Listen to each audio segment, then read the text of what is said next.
ৰচনা মোৰ প্ৰিয় সাহিত্যিক পাতনি। সাহিত্য এটা জাতিৰ দাপোন বুলি কোৱা হয়। সাহিত্যই প্ৰতিফলিত কৰে জাতিটোৰ সভ্যতা, সংস্কৃতি, ভাল বেয়া সকলো। প্ৰতি যুগে যুগে এই ধাৰালৈ অনেক লোকৰ আগমন ঘটিছে, যিয়ে নিজৰ একান্ত চেষ্টা, সাধনা আৰু মেধাৰ বলত এই ধৰাত নিজৰ নাম যুগমীয়া কৰি থৈ গৈছে।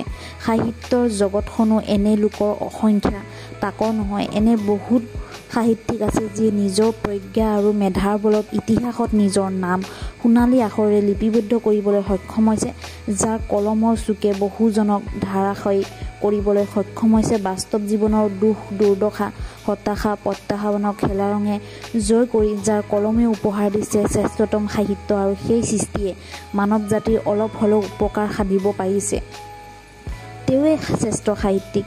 তেওঁ সাহিত্যিক কালজয়ী অক্ষয় এনে একোগৰাকী সাহিত্যিকে পাঠকৰ বাবে অনুপ্ৰেৰণা উৎস। প্ৰিয় সাহিত্যিক, মোৰ মনত সাজ বহুৱাই যোৱা এনে এগৰাকী সাহিত্যিক হৈছে ডক্টৰ ভৱেন্দ্ৰনাথ শইকীয়া।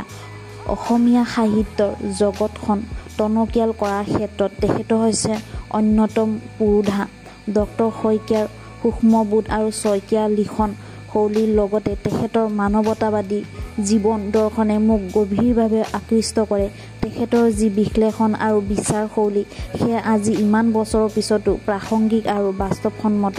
সেয়ে স্বাভাৱিকতে মোৰ প্ৰিয় সাহিত্যিকৰ আসনত তেখেতক বহুৱাই গৌৰৱ অনুভৱ কৰিছোঁ। শিশুৰ পৰাই আবাল বৃদ্ধ বনিতালৈকে সকলোৰে মাজত তেখেতৰ সাহিত্যৰ যি সমাদৰ, সেয়াই তেওঁৰ সাহিত্যিক জীৱনৰ কীৰ্তিক প্ৰতিফলিত কৰে। অকল সাহিত্যৰ ক্ষেত্ৰতে নহয়, অসমৰ সাংস্কৃতিক চলচ্চিত্ৰ সাংবাদিকতাৰ জগতখনো তেখেতৰ অৱদান অস্বীকাৰ্য। তেখেতৰ চুটিগল্পৰ প্ৰথম মোৰ কসুৰ মনত সাজ বহুৱাবলৈ সক্ষম হৈছিল। তাৰ পিছত ক্ৰমান্বয়ে তেখেতৰ বহুকেইখন গ্ৰন্থ, উপন্যাস আদিয়ে তেখেতক মোৰ প্ৰিয় সাহিত্যিক হিচাপে অভিহিত কৰাত সহায় কৰিছে। জন্ম আৰু শিক্ষা। ডক্টৰ ভৱেন্দ্ৰনাথ শইকীয়া জন্ম হয় 1932 চনৰ 20 ফেব্ৰুৱাৰীৰ দিনা নগাঁও ফৌজাদাৰী পট্টিত। তেখেতৰ পিতৃ আছিল বিদুৰ কুমাৰ শইকীয়া আৰু মাতৃ চম্পাৱালা শইকীয়া। পিতৃ নগাঁও মুক্তা স্কুলৰ শিক্ষকৰ হোৱাৰ বিপৰীতে মাতৃ আছিল নিৰক্ষৰা। শিক্ষা কৰ্মসংস্থান বিভা শইকীয়া 1948 চনত 3টা বিষয়ত লেটাৰসহ ষ্টাৰ নম্বৰ লৈ প্ৰথম বিভাগত মেট্ৰিক পৰীক্ষাত উত্তীৰ্ণ হয়। 1950 চনত কটন কলেজৰ পৰা বিজ্ঞান শাখাত সুখ্যাতিৰে প্ৰথম বিভাগত ইণ্টাৰমিডিয়েট পৰীক্ষা উত্তীৰ্ণ হোৱাৰ পিছত সেই কলেজৰ পৰাই 1952 চনৰ পদাৰ্থ বিজ্ঞানত দ্বিতীয় শ্ৰেণীৰ অনাৰ্ছসহ BSc ডিগ্ৰী লাভ কৰে। 1955-56 চনত কলিকতা বিশ্ববিদ্যালয়ৰ অধীনস্থ প্ৰেছিডেন্সি কলেজৰ পৰা পদাৰ্থ বিজ্ঞানত দ্বিতীয় শ্ৰেণীসহ স্নাতক ডিগ্ৰী লয়।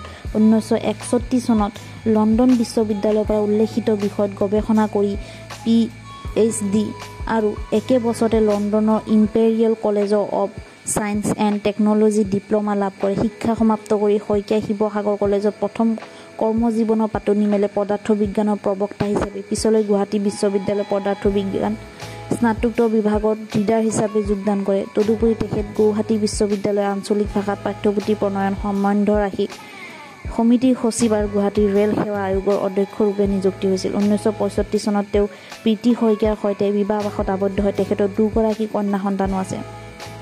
সাহিত্য আৰু সাংস্কৃতিক জীৱন। ডক্টৰ ভৱেন্দ্ৰনাথ শইকীয়া সাহিত্য আৰু সাংস্কৃতিক পৰিক্ৰমা আছিল বিস্তৃতভাৱে পৰিব্যাপ্ত।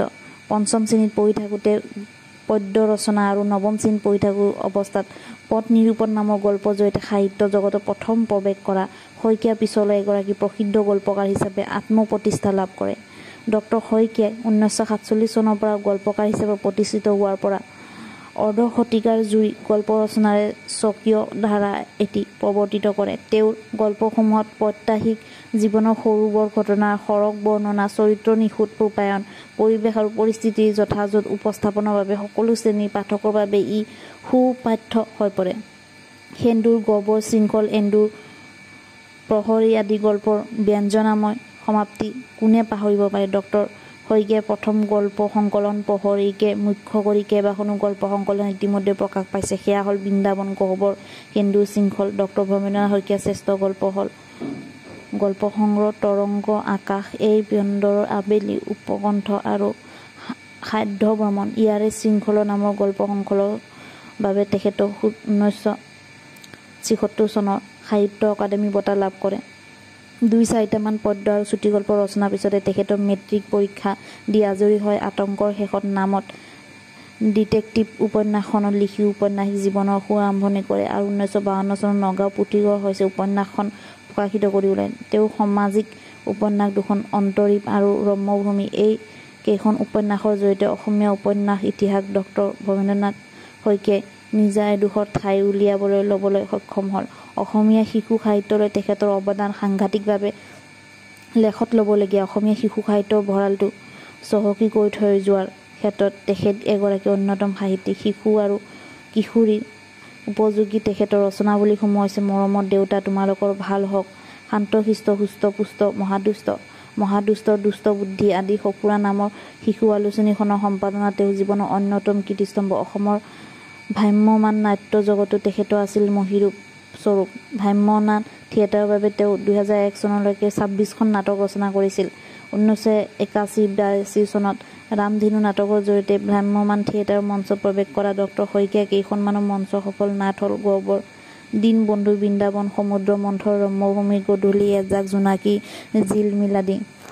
ডক্টৰ ভৱেন্দ্ৰনাথ শইকীয়াই এলানি ৰেডিঅ' নাটকো লিখি থৈ গৈছে। অসমীয়া চলচ্চিত্ৰ জগতত ডক্টৰ ভৱেন্দ্ৰনাথ শইকীয়াৰ নাম প্ৰাতঃস্মৰণীয় হৈ ৰ'ব। সতী বেউলা নামৰ ছবি এটি চৰিত্ৰ অভিনয়ে চলচ্চিত্ৰ জগতক ভৰি দিয়া ডক্টৰ শইকীয়াৰ সন্ধিয়া ৰাগ, অনিবাৰ্ণ, অগ্নিস্থান, কোলাহল, সাৰথি, আৱৰ্তন, ইতিহাস আৰু হিন্দী ভাষাত কাল সন্ধিয়া নিৰ্মাণ কৰি অসমীয়া চলচ্চিত্ৰৰ জোৱাৰ আনে। ইয়াৰে অগ্নিস্থান চলচ্চিত্ৰৰ শ্ৰেষ্ঠ চিত্ৰনাট্য বঁটা আৰু সন্ধিয়া ৰাগ, অনিবাৰ্ণ, কোলাহল, আৱৰ্তন, ইতিহাস আৰু সাৰথি চলচ্চিত্ৰই ৰজত কমল বঁটা লাভ কৰে। ডক্টৰ ভৱেন্দ্ৰনাথ শইকীয়া আছিল অসমৰ প্ৰজ্ঞ আৰু সাধনাৰ দস্তাবেজ স্বৰূপ, প্ৰান্তিকভাৱে পিতামহ স্বৰূপ। আজিও প্ৰান্তিকৰ কৃষ্টই ডক্টৰ শইকীয়া জীয়াই ৰাখিছে। অসমৰ প্ৰতি ঘৰে ঘৰে প্ৰান্তিক আলোচনী সমাদৃত হোৱাৰ মূলতে হ'ল ডক্টৰ ভৱেন্দ্ৰনাথ শইকীয়া।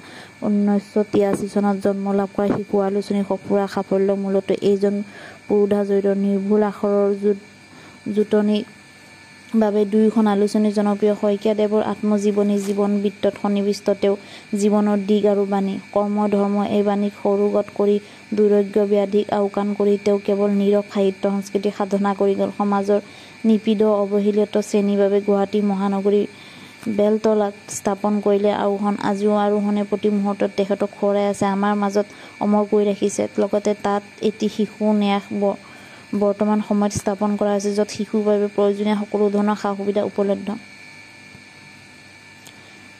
বঁটা সন্মান ডক্টৰ শইকীয়াদেৱে তেখেতৰ জীৱনকালত বিভিন্ন সন্মানেৰে বিভূষিত হ'বলৈ সক্ষম হৈছিল। এইসমূহৰ ভিতৰত সংগীত নাটকৰ একাডেমি, সাহিত্য একাডেমি, কাৰ্যকৰী আৰু সাধাৰণ পৰিষদ, গুৱাহাটী বিশ্ববিদ্যালয় একাডেমিক কাউন্সিল, পুনেৰে চলচ্চিত্ৰ আৰু টেলিভিছন ইনষ্টিটিউট, সমাজ আদি বিভিন্ন অনুষ্ঠান প্ৰতিষ্ঠান সন্মানীয় সদস্য, জেতি চিত্ৰবন সভাপতি, অসমৰ ৰাজ্যিক চলচ্চিত্ৰ নিগম লিমিটেড অধ্যক্ষ আৰু মৃত্যু আগমুহূৰ্তলৈকে শ্ৰীমন্ত শংকৰদেৱ কলাক্ষেত্ৰৰ উপ-সভাপতি ৰূপে কাৰ্যনিৰ্বাহ কৰি ভাৰতৰ তথা অসমৰ কলা সাহিত্য সংস্কৃতিৰ মঞ্চ জীপাল কৰি তুলিছিল। 1981 চনত ডক্টৰ শইকীয়াক বংগীয় সাহিত্য পৰিষদ, কলিকতা সাহিত্য ঘৰণাত ঘোষা বঁটা, 1990 চনত মেগৰ শৈক্ষিক ন্যাসে অসম উপত্যকা বঁটা, 1998 চনত অসম চৰকাৰে অসমৰ সৰ্বোচ্চ সন্মানীয় শ্ৰীমন্ত শংকৰদেৱ বঁটা আগবঢ়ায়। 2001 চনত তেখেতক পদ্মশ্ৰী সন্মানেৰে বিভূষিত কৰা হয়। ডিব্ৰুগড় বিশ্ববিদ্যালয় চলচ্চিত্ৰ আৰু সাহিত্য ক্ষেত্ৰলৈ আগবঢ়োৱা বহুমূলীয়া অৱদানৰ বাবে 2001 চনৰ 18 অক্টোবৰৰ দিনা অনুষ্ঠিত 8ম সমাৱৰ্তন DLED উপাধিৰে সন্মানিত কৰে। সামৰণি। ডক্টৰ ভৱেন্দ্ৰনাথ শইকীয়া ছাৰ কেৱল ব্যক্তি নহয়, এক বিশাল অনুষ্ঠান। বিংশ শতিকাৰ এজন শ্ৰেষ্ঠ অসমীয়া ডক্টৰ ভৱেন্দ্ৰনাথ শইকীয়া মোৰ প্ৰিয় সাহিত্যিক ৰূপে ক'বলৈ পাই মই গৌৰৱান্বিত হৈছোঁ। এজন জীৱনৰ শিল্পী, প্ৰতিভাশালী, অথচ নিৰহংকাৰী, সত্যতা আৰু কৰ্মনিষ্ঠতাৰ প্ৰতিভূতে ডক্টৰ শইকীয়া অসমীয়া সাহিত্য সংস্কৃতি জগতত নিজাকৈ এটি স্বৰ্ণীল বাট কাটিবলৈ সক্ষম হ'ল। সেয়েহে তেখেতৰ মহাপ্ৰয়াণৰ পাছতো তেখেতক উত্তৰ পুৰুষ মনত ৰাখিছে আৰু আগলৈ ৰাখিব। ধন্যবাদ।